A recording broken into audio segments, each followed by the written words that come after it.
નમસ્કાર વિદ્યાર્થી મિત્રો,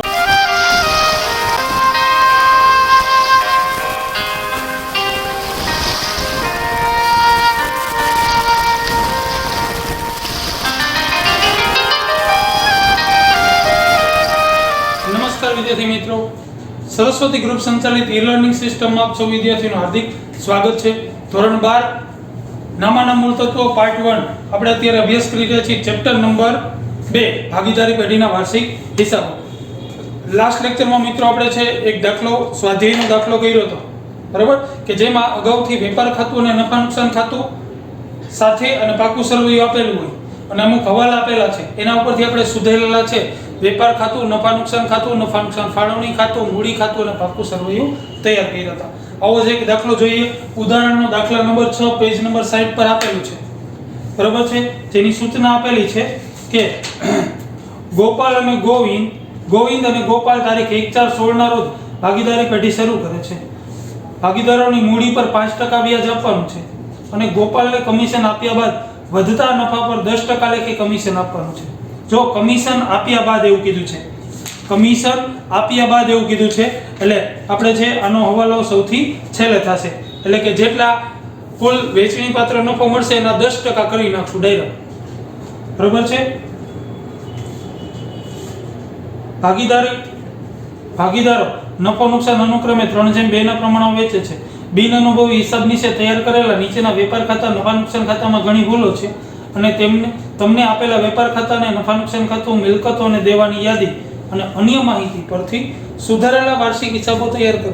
આપણને વેપાર ખાતું અને નફા નુકસાન ખાતું આપેલું છે, પણ આપણે સુધારેલું નવું તૈયાર કરવાનું છે અને પાકા સરવૈયાની મિલકતો અને દેવાની માહિતી આપેલી છે, એની ઉપરથી આપણે નવું તૈયાર કરશું। રેડી? તો સૌપ્રથમ છે આપણે બધા ખાતા તૈયાર કરશું, હેડિંગ આપશું ગોવિંદ અને ગોપાલની પેઢીનું ભાગીદારી પેઢીનું તારીખ 31/3/17 ના રોજ પૂરા થતા વર્ષનું સુધારેલું વેપાર ખાતું, એવી જ રીતના એ હેડિંગ કોમન રહેશે, સુધારેલું નફા નુકસાન ખાતું એ હેડિંગ કોમન રહેશે, સુધારેલું નફા નુકસાન ફાળવણી ખાતું અને ખાલી આમાં ભાગીદારોના મૂડી ખાતા અને ગોવિંદ અને ગોપાલની ભાગીદારી પેઢીનું તારીખ 31/3/17 ના રોજનું પાકું સરવૈયું। આ બધાના હેડિંગ છે એ આવવા જરૂરી છે, બરાબર। અહીંયા ખાલી એમ નથી લખી નાખવાનું સુધારેલું વેપાર ખાતું, નફા નુકસાન ખાતું, પ્રોપર હેડિંગ આપવાના છે। ગોવિંદ અને ગોપાલની ભાગીદારી પેઢીનું તારીખ 31/3/17 ના રોજ પૂરા થતા વર્ષનું સુધારેલું વેપાર ખાતું કે સુધારેલું નફા નુકસાન ખાતું। ક્લિયર? બરાબર? આગળ વધીએ।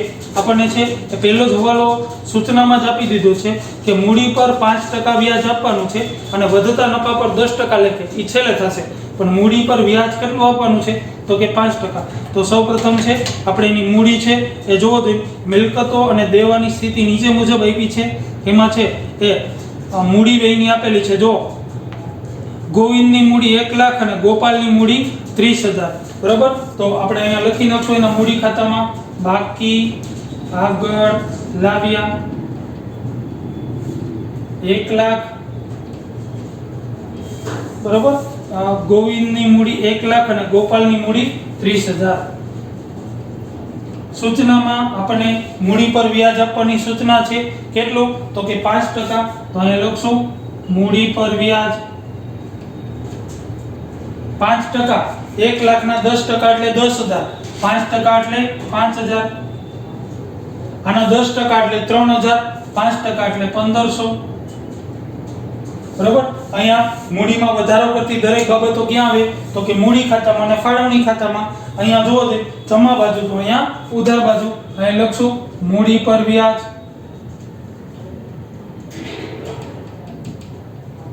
ગોવિંદ અને ગોપાલ, ગોવિંદનું 5,000 અને ગોપાલનું 1,500।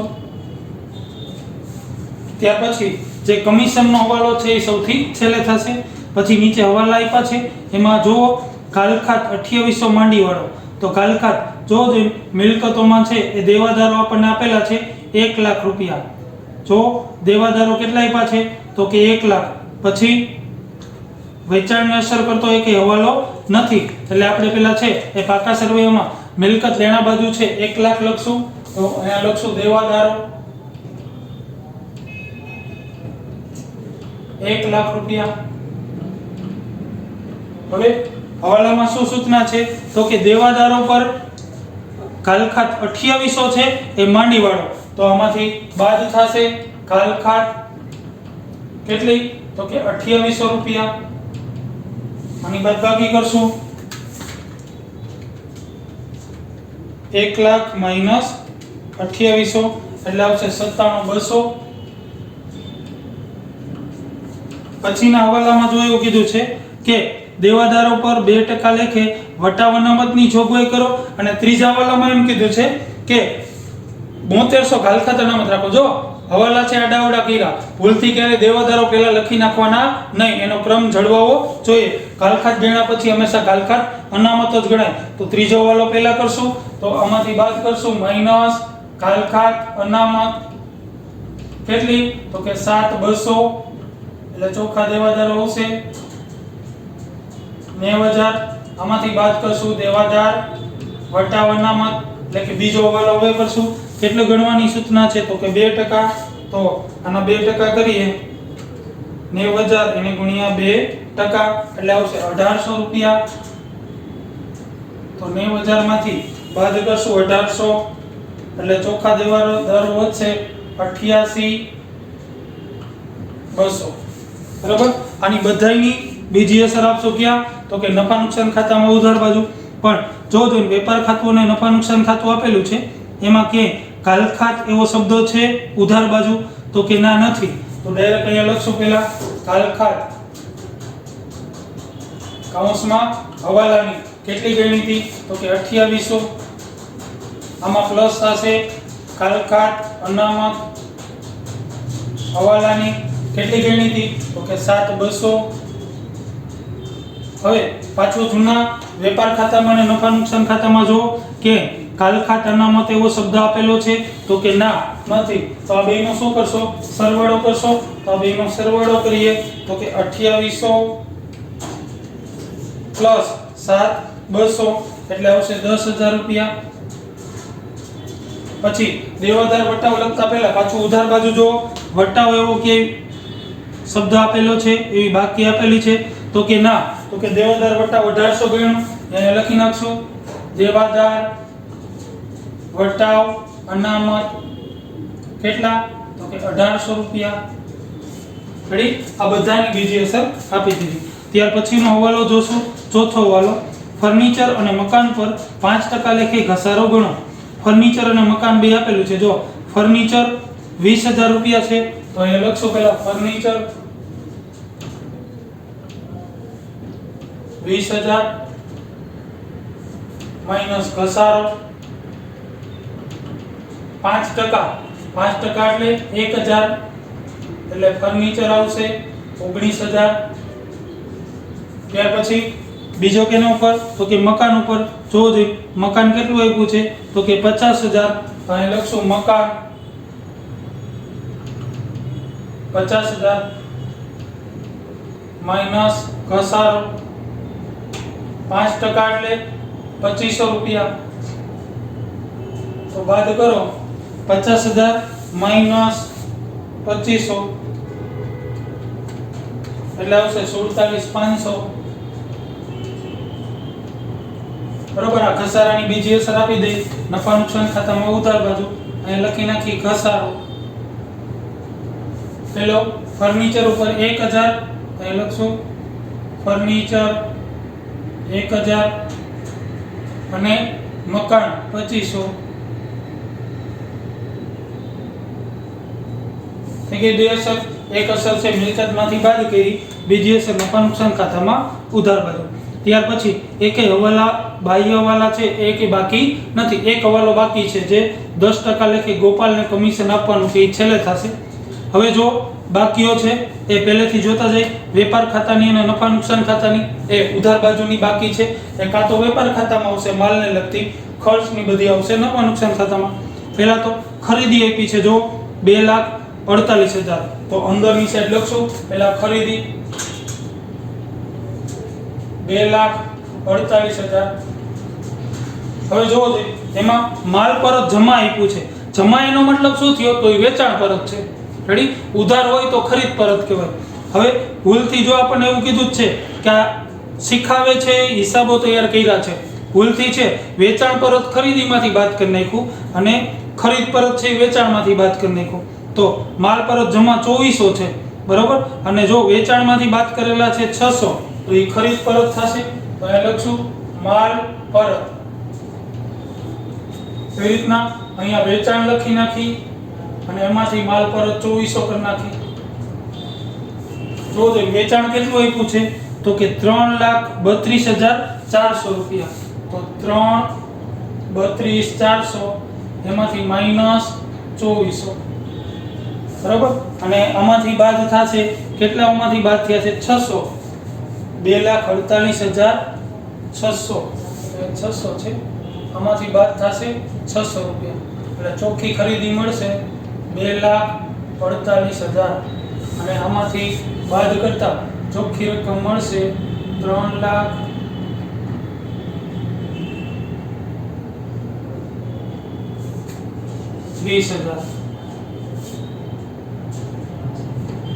3,30,000 રેડી. ત્યાર પછી જો આખો સ્ટોક આપ્યો છે, આખો સ્ટોક 50,000, તો આખા સ્ટોકની અસર ક્યાં આવશે તો કે આખો સ્ટોક હંમેશા છે એ વેપાર ખાતામાં નફા નુકસાન ખાતાનો છે.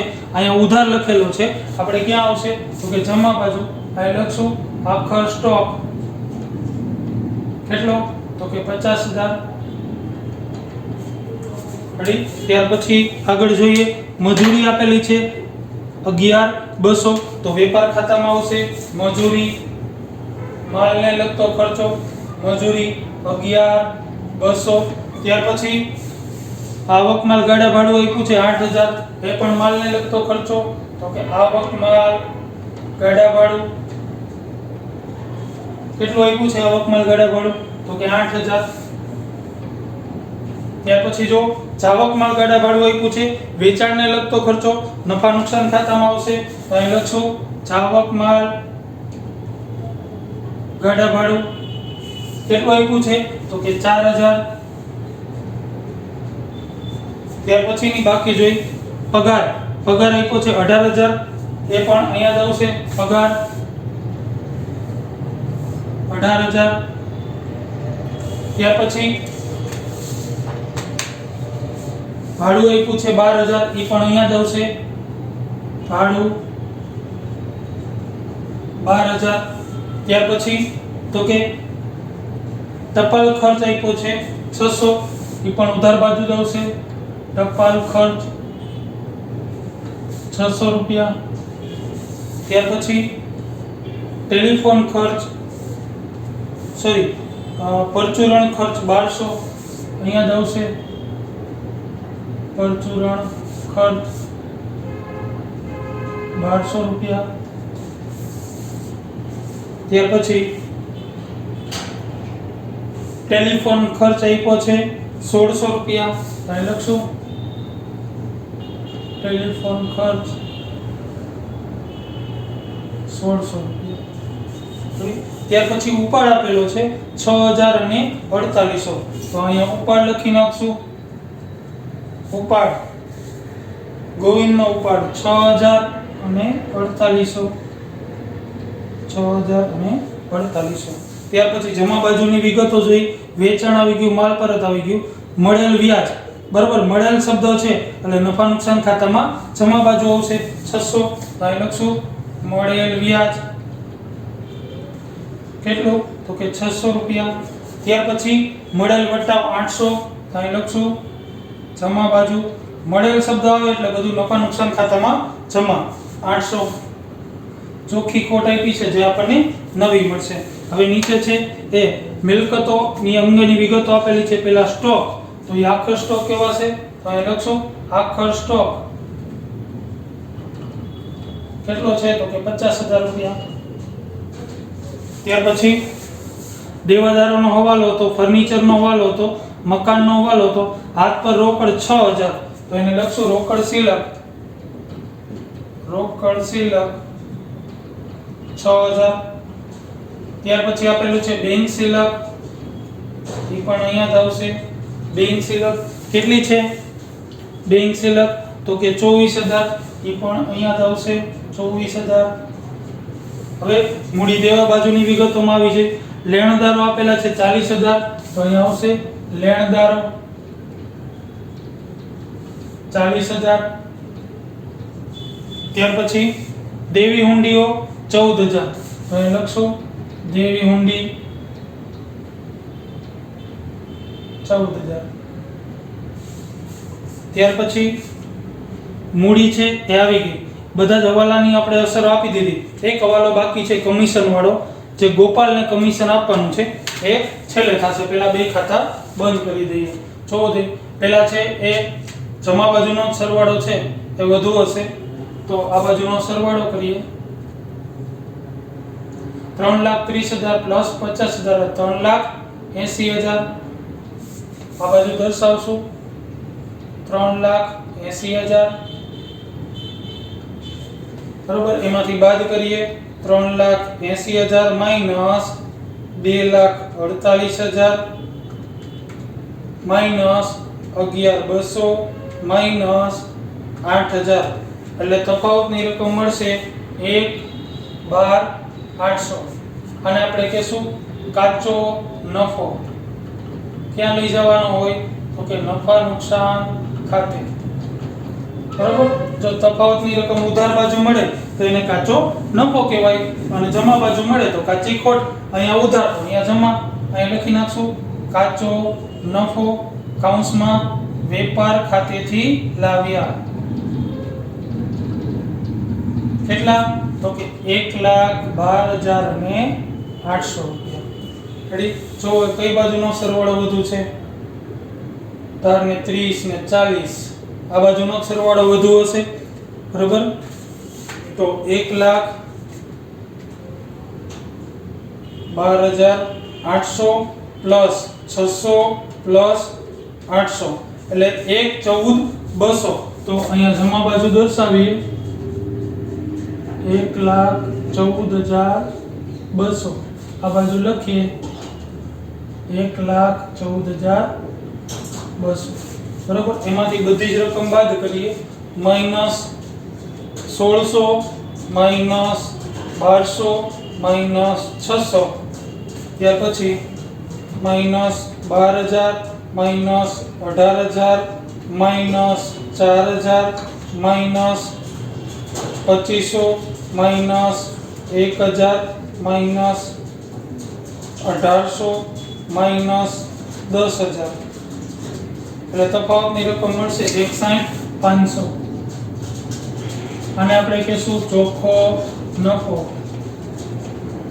આ ક્યાં લઈ જવાનો હોય, તો કે નફા નુકસાન ફાળવણી ખાતે લઈ ગયા. બરાબર, અહીંયા લખશું ચોખ્ખો નફો ક્યાંથી લેવા, તો કે નફા નુકસાન ખાતેથી લાવ્યા. કેટલો, તો કે 61,500. બરાબર, આ બાજુનો સરવાળો વધુ હશે 61,500. અહીંયા દર્શાવી દઈએ 61,500. ચલો એક હવાલો બાકી છે કમિશન વાળો, તો કે 61,500 માંથી 1,500 માઈનસ 5,000 બાદ કરીએ એટલે તફાવતની રકમ મળશે 55,000. બરાબર, પણ 10% લેખે કમિશન આપવાનું છે. બરાબર, જો અને શું કીધું છે કે કમિશન આપ્યા બાદ વધતા નફા પર, એટલે આપણો છે સૂત્ર શું થશે, યાદ કરો ચેપ્ટર નંબર 1 નું.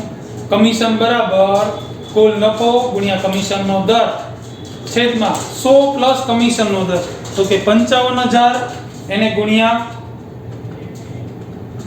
10 છેદમાં 110 એટલે કમિશન આવશે 5,000 રૂપિયા. બરાબર, તો અહીંયા લખશું 5,000. અહીંયા લખશું કમિશન. તેને કમિશન આપવાનું છે, તો કે ગોપાલને. આમાં સૂચના છે ગોપાલને, તો અહીંયા લખી નાખશું કમિશન ગોપાલના ખાનામાં 5,000. ફરીથી કેવી રીતના મેળવા, તો કે 61,500 માંથી 5,000 અને 1,500 બાદ કર્યા એટલે 55,000 મળ્યા. કમિશન આપ્યા બાદ વધતા નફા ઉપર છે, એટલે આપણું સૂત્ર શું થશે, તો કે કમિશન બરાબર કુલ નફો ગુણ્યા કમિશનનો દર છેદમાં 100 પ્લસ કમિશનનો દર, એટલે કે 55,000 અને તફાવત મળ્યા બે બાદ કરો એટલે 55,000 એને ગુણ્યા 10 છેદમાં 110. એટલે મળશે 5000 રૂપિયા. હવે તફાવતની રકમ કેટલી મળી તો કે 50000, કારણ કે 55000 મળ્યા હતા, 5000 તો કમિશન ગણાઈ ગયું, તો હવે 50000 મળ્યા. પણ શરૂઆતમાં જ કીધું છે જો 3:2 ના પ્રમાણમાં નફો નુકસાન વેચે છે, બરાબર. તો આને કહેશું વહેંચણી પાત્ર નફો. કેટલો તો કે 3:2. ગોપાલ, ગોવિંદ અને ગોપાલ 3:2 એટલે 30000 અને 20000. અહીં લખી નાખી વહેંચણી પાત્ર નફો 30000 અને 20000. હવે ટોટલ કરશું. મૂડીનો હંમેશા જમા બાજુનો જ સરવાળો વધુ હોય. તફાવતની રકમ છે ઉધાર બાજુ જ મળે, એને આપણે કહેશું બાકી આગળ લઈ ગયા. ઘડી સરવાળો કરીએ.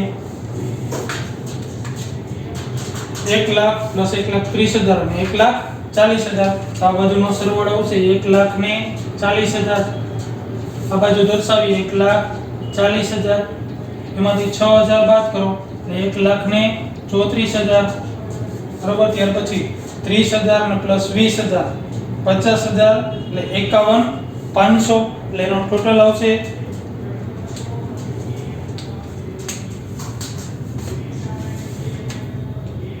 ગોવિંદ અને ગોપાલ, સોરી કમિશન છે ગોપાલને આપવાનું છે. અહીંયા આવશે ગોપાલ, અહીંયા છે એ ગોવિંદને નહીં ગોપાલને 5000. તો અહીંયા છે 1 લાખ, 1,30,000 અને 1,35,000.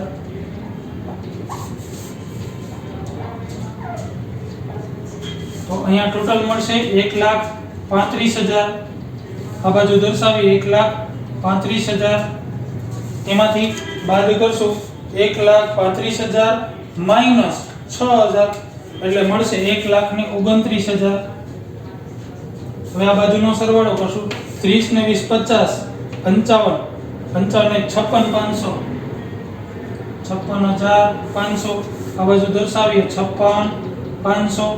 બાદ કરીએ 56,500 માઈનસ 4,800 એટલે તફાવતની રકમ મળશે 51,700. અહીંયા લખશું 51,700. અહીંયા દર્શાવી દઈએ આખરની મૂડી મળશે ગોવિંદ અને ગોપાલ. ગોવિંદની મૂડી મળી 1,29,000 અને 51,700. રેડી. આ બંને બાજુનો સરવાળો કરીએ. બંને બાજુનો સરવાળો છે એ સરખો મળવો જોઈએ. રેડી. કન્ફર્મ કરી લેવાનું. એક બાજુનો સરવાળો કરી લ્યો એટલે ખબર પડી જશે 1,29,000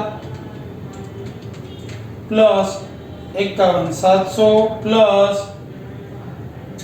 40,000 પ્લસ 14,000 એટલે ટોટલ મળશે 2,34,700. 2,34,700. આ બાજુનો સરવાળો એટલો જ મળવો જોઈએ 2,34,700. તો એ આપણે છે કન્ફર્મ કરી લેવાનું. 19,000 plus 47,500 plus 88,200 plus 50,000 plus 6,000 plus 24,000 એટલે ટોટલ મળી જશે 2,34,700. રેડી. તો આ પ્રમાણે છે એ છેલ્લે બંને બાજુનો સરવાળો છે એ સરખો મળી જવો જોઈએ. આપણો નિયમ છે એ ક્યારેય ચૂકવાનો નહીં. હવાલાની કેટલી અસર આપવાની? 2 અસર. અને બાકીની બાકીઓ વધશે એની એક જ અસર આપવાની. ઉધાર બાજુ છે તો યોગ્ય ખાતામાં ઉધાર, અને જમા બાજુ હોય એની યોગ્ય ખાતામાં જમા. જો માલને લગતી બાબત હોય તો વેપાર ખાતામાં, નુકસાન ખર્ચ હોય તો નફા નુકસાનમાં, મૂડીને લગતી હોય તો કા ફાળવણીમાં ને કા મૂડી કે ચાલનમાં, અને મિલકત હોય, મિલકત કે લેણું હોય તો મિલકત લેણા બાજુ, મૂડી કે દેવું હોય તો મૂડી દેવા બાજુ. રેડી. આ પ્રમાણે છે તમારે સૌપ્રથમ ઉદાહરણ નંબર 6 પેજ નંબર 60 આ ખાતા વ્યવસ્થિત ઉપરના હેડિંગ સહિત ડ્રો કરવાના રહેશે. 5 ખાતા, પછી એમાં છે એન્ટ્રીઓ આપવાની રહેશે. ઓકે મિત્રો, તો નેક્સ્ટ લેક્ચરમાં છે આપણે નવા દાખલા સાથે મળીશું. Okay, thank you.